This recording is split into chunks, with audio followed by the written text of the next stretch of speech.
nous allons, dans cette dernière partie, démontrer l'inégalité de Minkowski.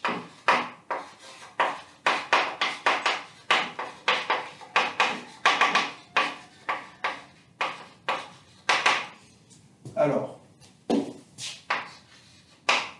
dans cette inégalité, on a deux espaces mesurés, oméga d nu et gamma d prime nu, qui vont être des espaces mesurés, et il va être essentiel ici que ce soit signifié. On va avoir une fonction f de oméga fois sigma fois gamma de c qui va être nu tenseur nu mesurable et un paramètre p compris entre 1 et infini. Et ce que va nous dire l'inégalité de Minkowski, c'est la chose suivante. On va d'abord regarder l'intégrale sur oméga de f de x, y, donc on intègre sur oméga la mesure oméga c'est nu. On va prendre la puissance pédienne et on intègre ensuite sur gamma par rapport à la mesure nu. On prend la puissance 1 sur pi. Et ce que nous dit l'inégalité de Minkowski, c'est qu'on a moyen d'échanger ces deux intégrales, donc d'intégrer d'abord sur gamma puis sur oméga. La puissance pn va rentrer, f de xy à la puissance p. On intègre sur gamma, donc d mu y, le tout à la puissance 1 sur p, et ensuite on intègre la variable x. Alors, c'est peut-être un peu difficile à lire comme ça, mais c'est en fait assez simple. Si on réécrit cela légèrement différemment, qu'est-ce qu'on a ici? On a une fonction qui a y associe l'intégrale sur oméga de f de xy des mu de x. Et cette fonction, qu'est-ce qu'on fait? On prend sa normalité de gamma u. Et ce qu'on a ici, on a une fonction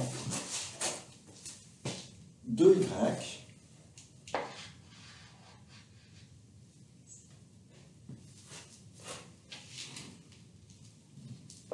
à qui on associe f de xy, on prend sa norme de LP de gamma nu, et le résultat, on intègre. Donc ça dépend encore d'un paramètre x, et on intègre par rapport à x. En d'autres termes, la norme LP de l'intégrale est plus petite que l'intégrale de la norme LP. Alors, ça a l'air de ne pas être très puissant. Alors, continuons avec la réduction. Donc, on a supposé que le membre de gauche était, que le membre de droite était fini. On va maintenant montrer qu'on peut aussi supposer que le membre de gauche est fini. Alors, on va considérer pour cela Fn. Donc, rappelons qu'on a supposé que f était positive. Et donc, on va supposer que Fn va être f fois, on va garder que la partie de f où f est plus petit que n, donc on construit ainsi une fonction bornée.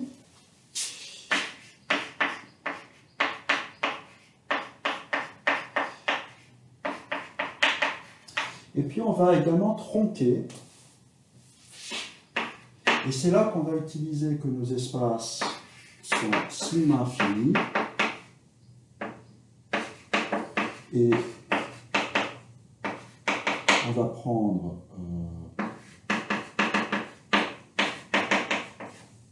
des parties de mesure finie dans oméga, croissantes, qui remplissent oméga, où chacune est une mesure finie. Et on fait pareil pour gamma.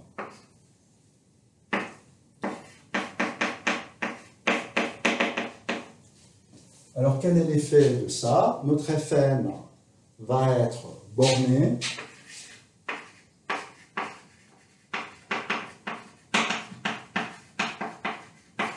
un support de mesure finie.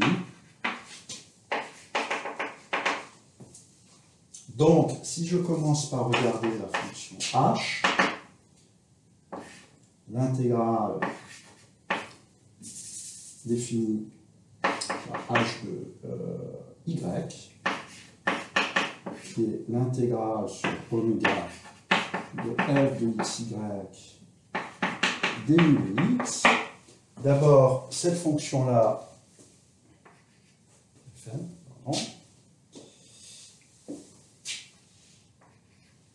cette fonction-là, elle est finie presque partout. Et puis, vous voyez que la partie 1en de x sort. Pourquoi? Parce que c'est une fonction bornée qui vit sur un ensemble de mesures finies. Donc, cette intégrale-là est plus petite que n fois la mesure de fn. Fois 1en de x. Et donc, quand je mets ceci, ça c'est, elle est bornée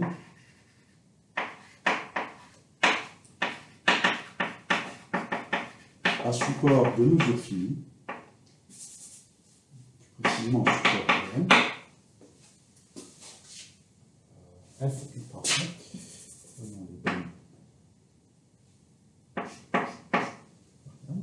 Elle est bornée par n fois mesure de en fois 1 fn. Et donc cette fonction-là, elle est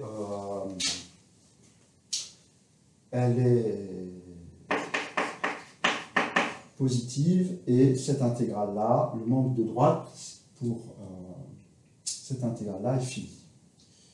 Donc Hm est dans tous les côtés. Mais on a un peu plus que ça. On a Fn. Donc, si je remplace f par Fn ici, le membre de gauche est fini. Et j'ai Fn qui tend vers f en croissant. Donc, si je prends, on va appeler ça étoile, avec Fn remplaçant f, les deux membres sont finis.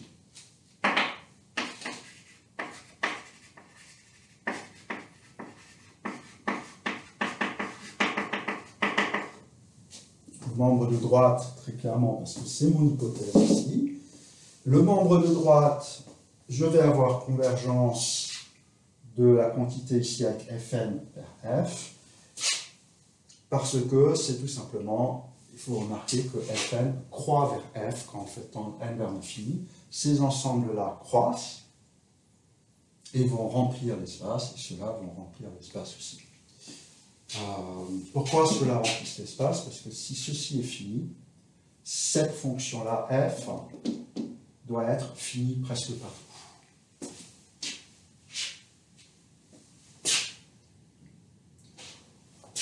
Et donc,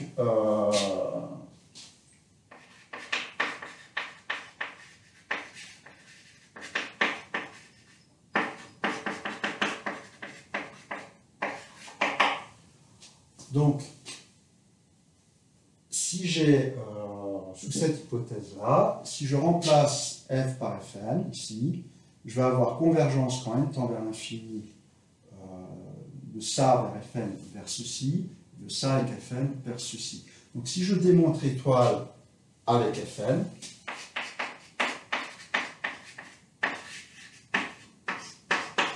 et qu'on fait tendre n vers l'infini, on a l'étoile avec.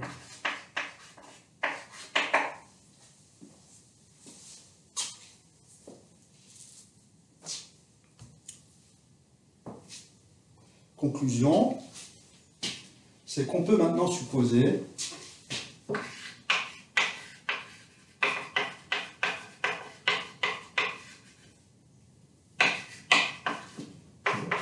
h, et donc la fonction qui a y à ceci intégrale sur oméga, de f de x, y, des mu de y, que cette fonction-là est dans fp de gamma. Donc on a fini maintenant avec les réductions, il suffit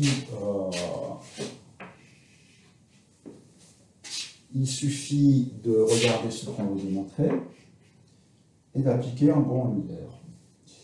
Qu'est-ce qu'on a? À gauche, on a l'intégrale sur gamma de l'intégrale sur oméga de f de xy d mu de y à la puissance p du mu de y, qui est donc la norme LP à la puissance p de h. Je ne vais pas préciser, mais c'est évidemment sur LP de gamma. Et ça, je vais l'écrire de façon, c'est la seule astuce qui est tout ceci. Je n'ai pas besoin de valeur absolue. Je vous rappelle qu'on a supposé que f était positive. Et c'est là que ça va apparaître.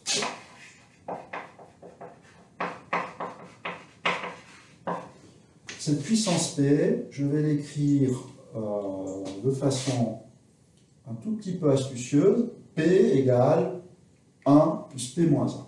Donc le 1 est ici.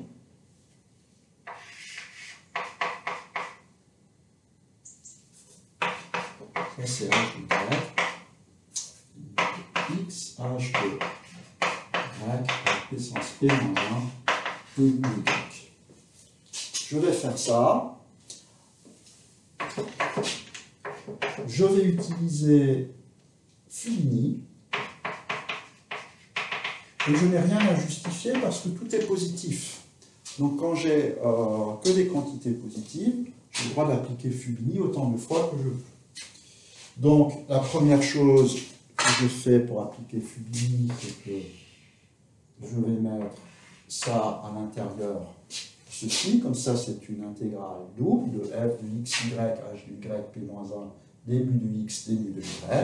Et en appliquant Fubini, je sors mon intégrale sur oméga, intégrale sur gamma, de f de x, y, h de y à la puissance p moins 1, d mu de y, d mu de x. On a parfaitement le droit de le faire, parce qu'il n'y a que des quantités positives. Et maintenant, on va appliquer Euler.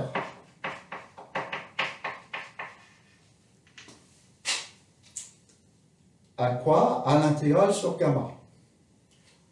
L'intégrale sur gamma, qu'est-ce qu'on va avoir? On va avoir que ceci est plus petit que f de xy à la puissance p d mu de y à la puissance 1 sur p fois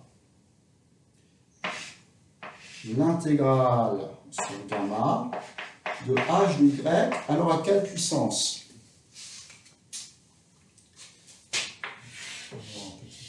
Ici. On a 1 sur p plus 1 sur p' égale 1. À nouveau, ça c'est p'. est égal à P sur P moins 1. 1 sur P' égale 1 moins 1 sur P, égale donc P moins 1 sur P, donc P' c'est bien P sur P moins 1. Et donc ça c'est élevé à la puissance P, et ça c'est élevé à la puissance P'. Et que se passe-t-il quand on élève ceci à la puissance P? À la puissance P', ben on a P moins 1 fois P', c'est P.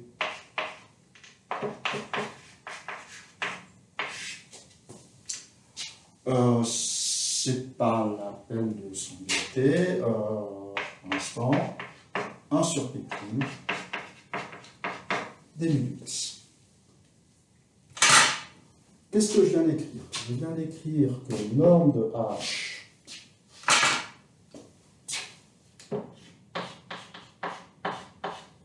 dans LP à la puissance P, ceci, est plus petit que l'intégrale sur oméga de l'intégrale sur gamma de f de xy. Alors c'est positif, mais je vais quand même mettre une valeur absolue pour que vous voyez bien comment on finit. d mu de y à la puissance 1 sur p, d mu de x. Et là, ben ça ne dépend pas. Pourquoi j'ai mis d mu de x? Ça ne dépend pas de x, donc je vais le sortir de l'intégrale. D'abord, qu'est-ce que c'est? C'est la norme de h dans LP à la puissance 1 sur P'.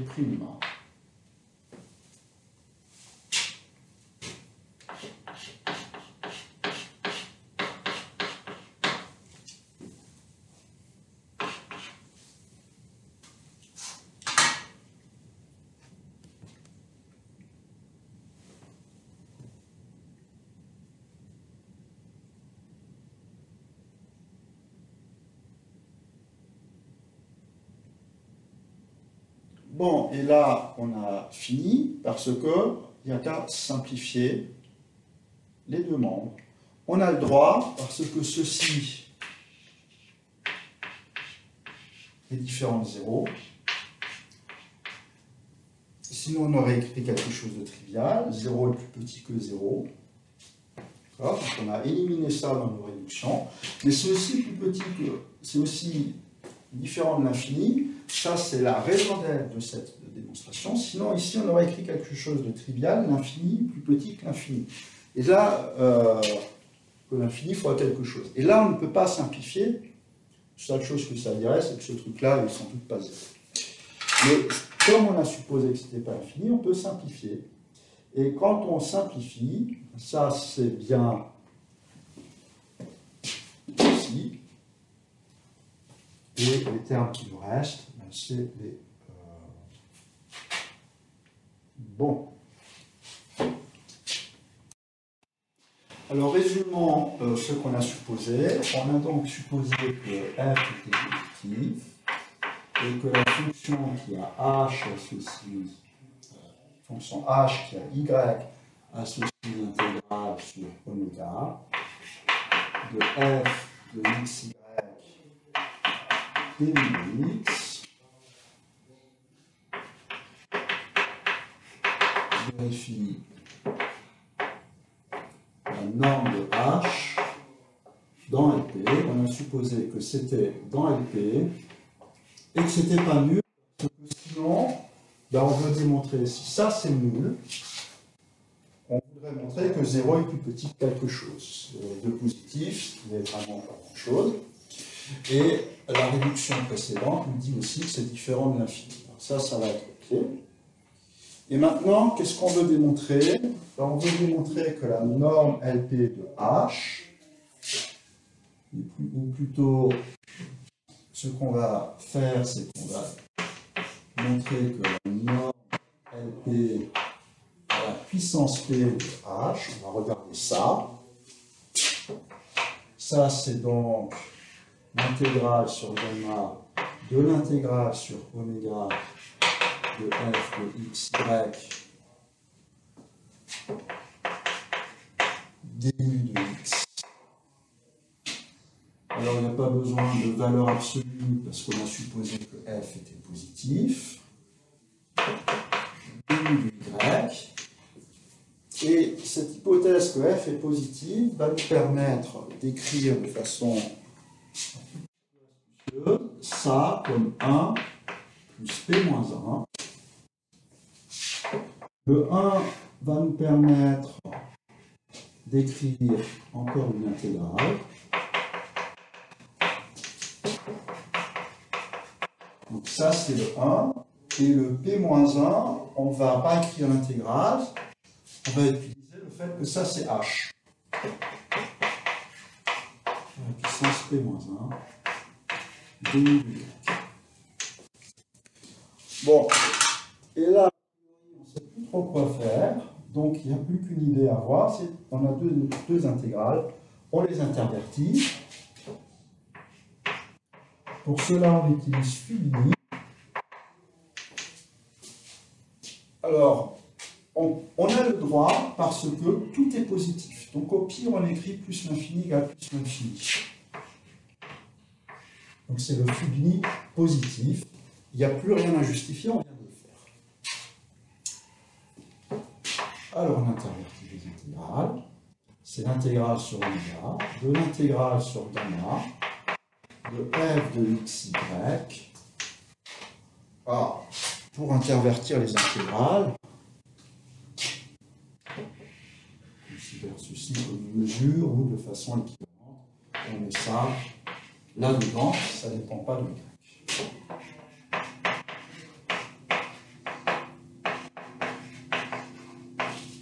Donc on trouve ceci, f de xy, h de y à la puissance p moins 1, dmu de x. Et qu'est-ce qu'on veut faire apparaître? On veut faire apparaître un f de xy à la puissance p. Donc il n'y a pas tellement le choix, on va utiliser Euler avec l'exposant p et p', l'exposant dual, 1 sur p plus 1 sur p' est égal à 1. Un p', un simple calcul nous montre que c'est p sur p moins 1. Donc ça va être intégrale sur oméga, c'est Euler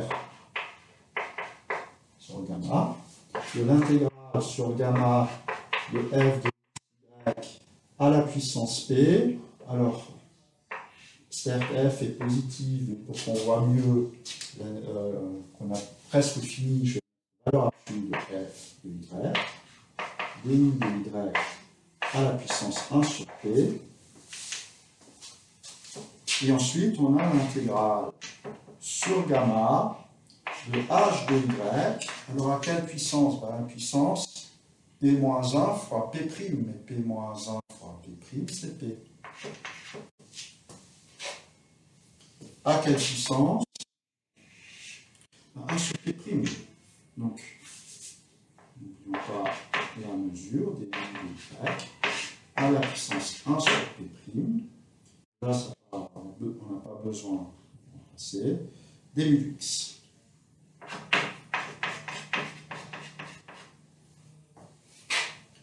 Et qu'est-ce qu'on constate? Ben ça ne dépend pas de x, donc je vais pouvoir le sortir de l'intégrale.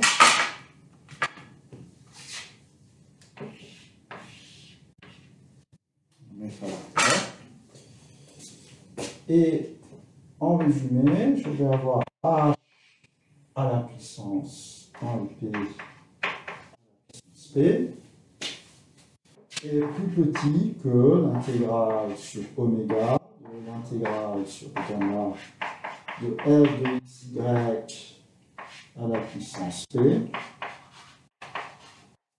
de y, tout ça à la puissance 1 sur p, dmu de x, et ça, qu'est-ce que c'est? Ben, c'est la norme p de h.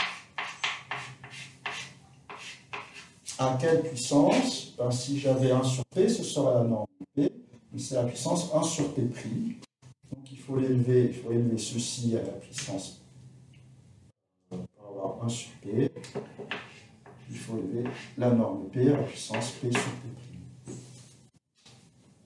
Ah, qu'est-ce qu'on a démontré? Ben, on a du h une norme LP de H à une certaine puissance, une norme de LP de H à une autre puissance, et donc ben, on va simplifier.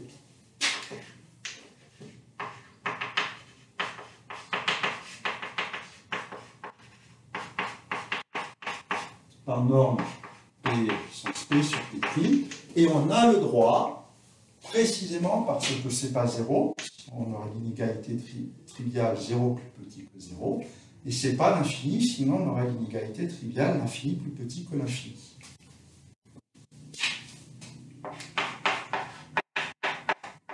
Donc, cette simplification, on a le droit de la faire. Ici, il y a 5 observer les réductions, et on trouve bien P, à quelle puissance P moins P sur P', c'est-à-dire P fois 1 moins 1 sur P', mais 1 sur P plus 1 sur P', c'est 1, donc 1 moins 1 sur P', c'est 1 sur P. Donc la puissance, c'est P fois 1 sur P, c'est 1.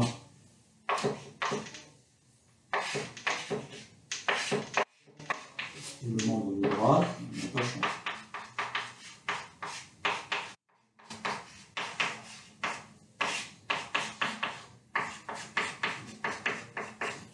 Et une règle, c'est exactement ce qu'on voulait démontrer. Ça, c'est bien le membre de gauche, c'est bien une norme de H en LP. Et le membre de droite, regardez, c'est exactement le même. Donc voilà qui démontre Minkowski. Et comme application Y, nous avons vu l'inégalité triangulaire.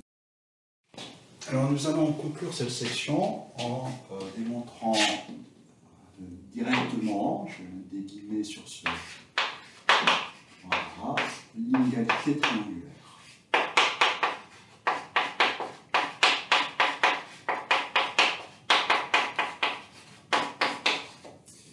Alors quand je dis directement, et c'est parfois présenté comme une démonstration plus simple, en réalité c'est la même démonstration, c'est simplement cette partie-là qui va être extraite, et simplifié par le fait que pour démontrer ceci, on n'utilise que la mesure de comptage sur 2 points, et que du coup, c'est peut-être l'argument de Fubini est un peu complexe pour quelque chose d'aussi simple. Et le deuxième avantage de cette démonstration, c'est que la partie réduction du problème est un peu plus simple.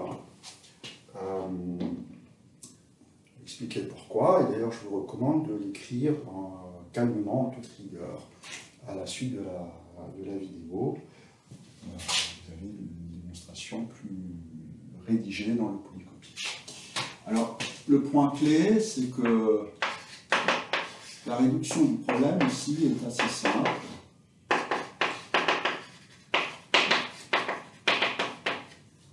La première observation, c'est que si f plus g est égal à 0, presque partout évidemment, il n'y a rien à faire puisqu'on a 0 plus petit qu'une quantité positive. On peut dire qu'on va faire de fg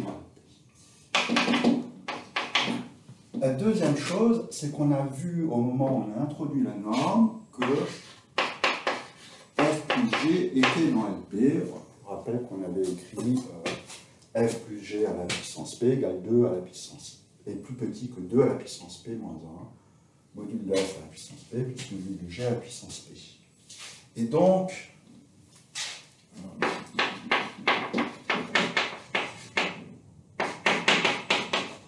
ça on l'avait fait quand on avait fini. Et donc,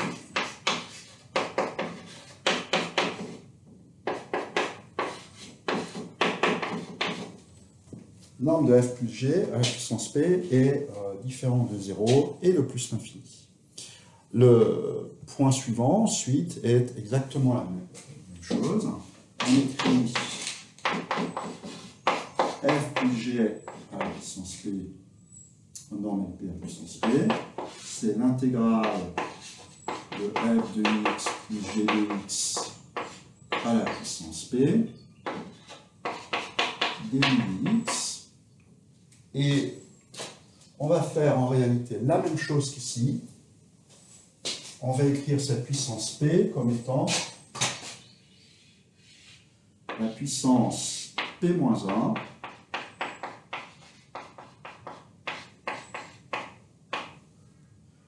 fois la puissance 1, sur laquelle on va utiliser l'inégalité triangulaire.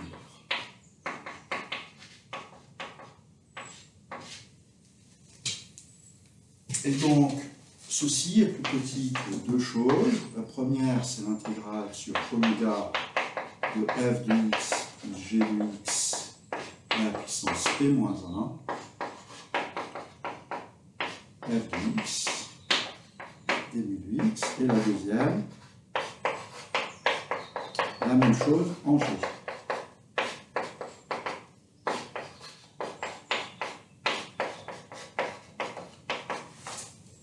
Donc là, en réalité, on en est ici. Et maintenant, on applique Euler à chacun de ces deux termes-là.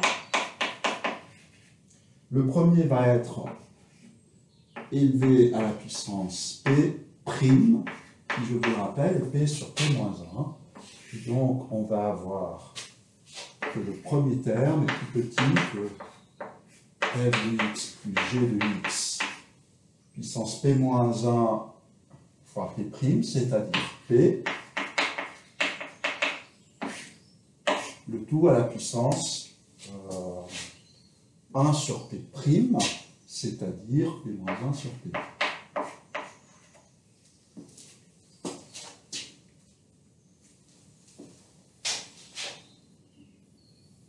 Et le deuxième terme, multiplié par intégrale sur oméga de f de x à la puissance P dmu de x à la puissance 1 sur P. Et le deuxième terme, on va faire exactement la même chose. Et donc, on va avoir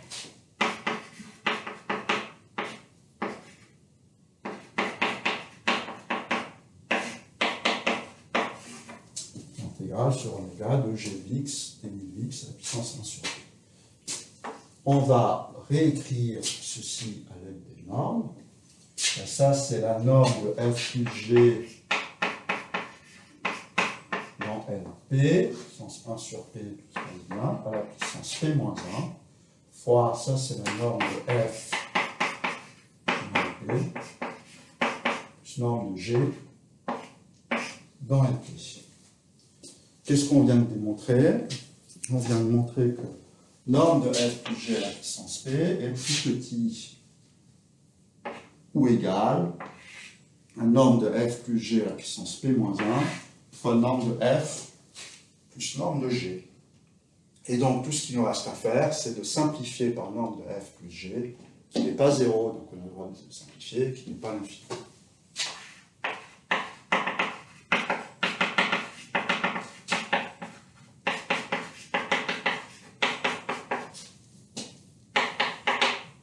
Et donc quand vous faites ça, il vous reste un norme de f plus g à gauche, et une norme de f plus norme de g à droite. Et voilà, qui termine la démonstration. C'est strictement la même, simplement spécifiée à gamma la mesure de courtage. Et donc, vous voyez, c'est exactement le même argument. On écrit la puissance P comme puissance 1 plus P moins 1, on fait un Euler et on arrive exactement à ce qu'on veut.